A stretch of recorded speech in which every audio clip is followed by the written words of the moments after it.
Yeah, beautiful play there with the Infestors. I have to say, especially on that game with Shakura's Plateau, I was pretty impressed using those. Oh yeah, I was kind of using him like a Uh, force field. yeah, exactly what I said on the cast. So props to you there. Let me see. How many more questions? I mean, I'm sure we have tons of questions. I mean, the chat is going off the hook, but I can't scroll down fast enough. Let's see. Starcraft for you asks, do you think double spire is effective? No. I've done that in a couple games in the past, just not paying attention. I have a bad habit of throwing down two of a tech building. I don't know, because I'm not thinking.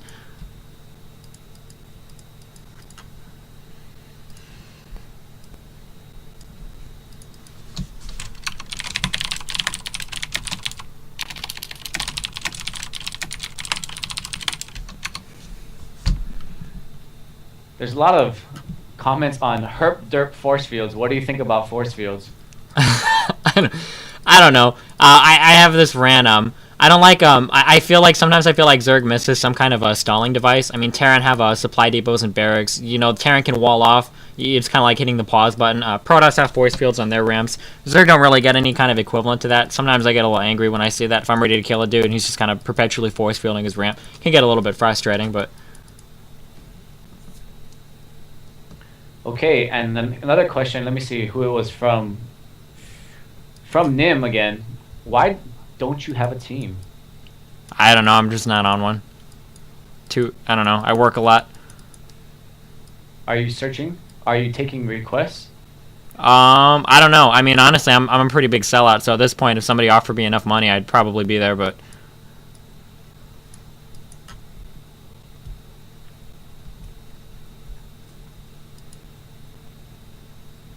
Okay.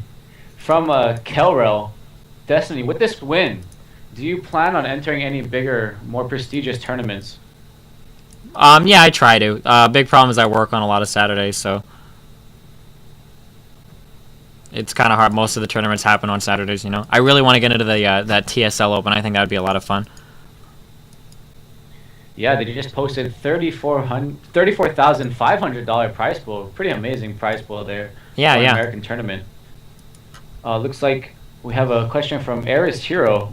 What do you think of Psycho not QQ and her accusations of stream cheating? I don't know. I don't even know that whole game. I don't know that whole series. Excuse my French, was kind of a mind fuck. I don't know what was going on there.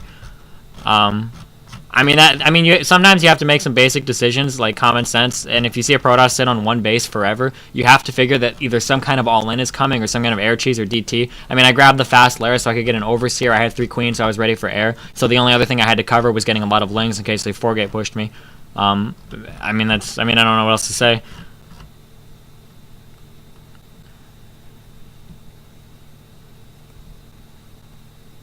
Yeah, I mean, I didn't think that you were stream cheating, but because she was all in, like she stopped cutting. She cut pro production pretty early in that matchup. She was like 22 the entire game, Uh huh. and so I guess she was just mad that you I guess you countered it basically. I guess. I don't know. I mean, like I said, it's kind of common sense. If somebody's sitting on one base forever and you've expanded and they know you've expanded, obviously you have to expect some kind of one base all-in to come. I think it looked like I think he was going for Blink Stalkers, but it came out so late. I mean, I don't know. I had too much time to get ready for it. Yeah, I mean, and you had control of the map with the lings, and seeing the pylon was not a big deal. I mean, you saw it, and she got really mad. So Yeah, I let's saw that. see. Uh, okay, we got a question here from Solehin. Solin. Anyways, Destiny, you were playing casually till your finals. Do you tend to be like this in every qualifier? I have certain ways that I play that's very similar. Like I play ZVT pretty much the same way, And I play ZVP and ZVZ pretty much the same ways every game. I don't have very many. I don't have like a whole assortment of builds. So if I'm playing against somebody that I think I might be better than, or if I think that it's going to be like a best of 3 or a best of 5, on my first game, I might just do something a little bit unconventional. If I end up, one, it gives me a feel of my opponent, so I kind of understand how they respond to things. And 2, if I end up losing the game, then in my next game I can switch to my solid play, and I have a better understanding of my opponent while they're still kind of in the dark as to what I'm capable of. If that makes any sense. No, definitely. You don't want to, I guess, show all your cards early. Kind of. Like in that game against the Protoss, where I want to say in either the first or second game, like, just like roach rushing. If somebody roach rushes you and it fails, it's hard to say how good that person is, but I can get a really good idea of how good my opponent is based on how he responds to the roach rush. Exactly, yeah. That was a roach rush that failed. Was that game 2 on Lost Temple? Yeah, it was. At that point, that was the point when I saw all those stalkers where I kind of started to figure, wow, this guy is going to all-in me like every single game. And from that point on, that's when I was like, all right, well, it's time to start hammering out lings at like 22 psi. Okay, I'm getting this question a lot, but I'm not quite sure what it's about. Maybe you know. Destiny, could you clarify your Baneling analogy? I don't know. It's probably not stream appropriate. When you're playing, what? Yeah. We'll just leave it at that. It involves rape, so we're not gonna go there.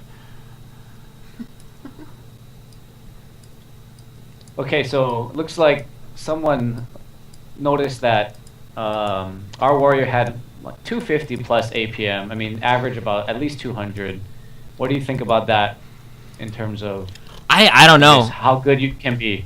I mean, I was looking at I checked Starcraft 2 gears after a couple of games because I was curious, and that dude was rocking an insane APM. I'm not gonna lie, when I checked his stats originally, I saw it was a 2500 Protoss. I kind of assumed that I was just gonna kind of roll over him pretty easily, but the dude was he was pretty solid. As far as why his APM was so large, I don't know, man. 300 plus, that was a lot. I've played against really, really good players who don't have APM even close to that, so I don't know. Alright, I'm going to take 2 more questions and then we're going to wrap this up because it looks like there's a lot of repeats and trolling going on here in the chat.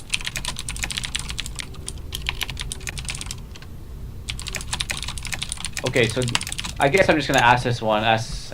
I'm not that curious because it's not really a good question, but Epics says, there has been claims by Kyle that Brood War is much harder to play than StarCraft 2. What's your opinion? Oh god, that could be that's a whole other topic. There's been when StarCraft 2 was first starting to come out, a lot of people from the Brood War community complain about things like multiple building select or smart casting, about how it destroys all the micro. And I don't know. Personally, I think I don't know. No, I don't know. So it would be a lot of argument to get into. Yeah, I think we shouldn't dive into that because it's in my opinion not a good question because it's obvious.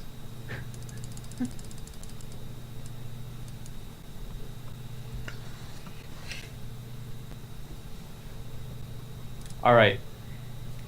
How is your understanding of other races? Which race do you think is the hardest to play in StarCraft 2? This is going to be the last question. The hardest to play? I think, I play Zerg, so it sounds kind of bad to say. I think in PvZ, I don't know, I would say it might be a little easier for the Protoss, but I would say that either Protoss or Zerg are very hard to play. Both races are relatively unforgiving. I don't know if you saw in all of my ZVP games, if he moves out with an army and he loses it early game, it's so hard for the Protoss to come back from that. It kind of works the same with Zerg too. If you move out with a big Zerg army and you just kind of lose it, it can be really hard to come out with that. Not so much when you're just massing lings, but especially you see it a lot of like ZVT. If you throw away a bunch of banelings and mutants or whatever, and you don't kill much, you pretty much auto lose the game. So I would say one of those 2 races. And by one of those 2 races, I just mean Terran is easy, but yeah, you know what I mean. All right, so this is going to wrap up our interview here with Destiny, the winner of RTSLounge Qualifier number 4. Congratulations, taking home your, I guess, what is it, $10 prize pool? Maybe a little bit more? Yeah, something like that. Okay, so any shout-outs for you? My mom, she's probably not watching because she doesn't care about StarCraft, but no, I don't have any shout-outs. All right, so no shout-outs there for Destiny other than to his moms. It's always good to get your mom in this situation. This is TheSurgeon signing out. Thank you from the Rush Network. Tune into all of our live broadcasts. Go check out therushnetwork.com and make sure whenever you see our stream up on Team Liquid to click and watch. Go have fun watching GSL tonight, guys. Catch you all later. All right, Destiny. That's gonna wrap it up. Hey, I'll cool. See you around. Yeah, I'll thanks see a you lot. online. I'll see you later, dude. Thanks for the interview. Yeah, bye. Bye.